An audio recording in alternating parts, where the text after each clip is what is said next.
Sup YouTube, I wanted to recap the Wizards draft from last night. The Wizards took Bradley Beal with the number 3 pick, the guy they wanted all along, the guy that fills their biggest need. They needed the shooter. Luckily, the Cavs didn't trade up to get this pick, and now John Wall has a running mate at the shooting guard position, and the Wizards looking pretty good right now. This is going to make Jordan Crawford even work harder and keep John Wall motivated in the summer to improve his game. And now we could be looking at a possible playoff team. Right now, the starting lineup's looking like John Wall at the point, Beal at the 2, Ariza at the 3, Okafor and Nene, power forward and center. We could be around like a AC team. Still got to see what happens. In the second round, we picked Tomas Satoransky from Czech Republic.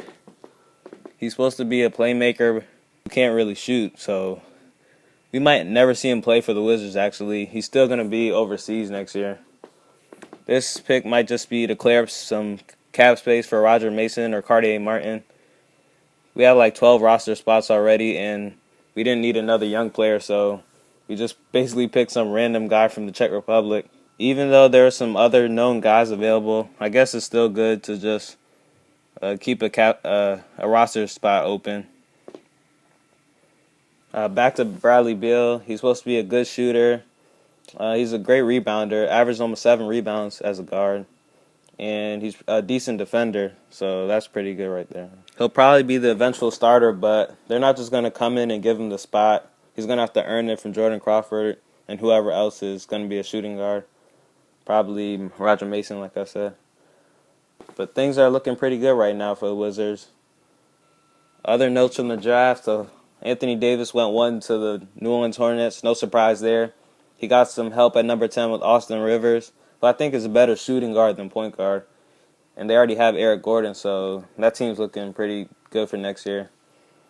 And the Bobcats surprised me at number 2. They got Kid Gilchrist, probably the hardest working player in the draft.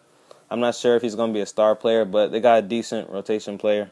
And the Cavaliers took Dion Waiters. The Cavs fans are pretty pissed because we took their guy Beal. I'm happy about that. I can't stand the Cavs, even though I like Irving. The Kings got more help up front with Thomas Robinson, power forward. And the Blazers got Damian Lillard. I think he's going to be the best guard in the draft, actually. I may be wrong. But he's a great scorer. Teams loaded up on him last year because he was the only good player on his team, and he still averaged around 25 points per game. The Warriors got Harrison Barnes, another shooter, to go with Steph Curry and Klay Thompson. And the Raptors got Terrence Ross. I was kind of surprised there. And the Pistons got Andre Drummond, so they're looking to have a good front line with him and Greg Monroe. And that's pretty much the top 10 players picked last night.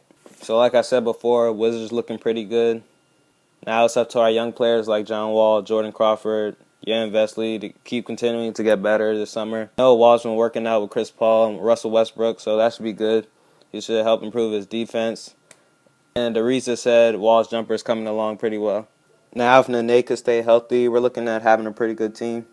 And we haven't been competitive in like 4 or 5 years, so we're overdue for a good season. And that's all I got for today. So comment or sub, and I'm out.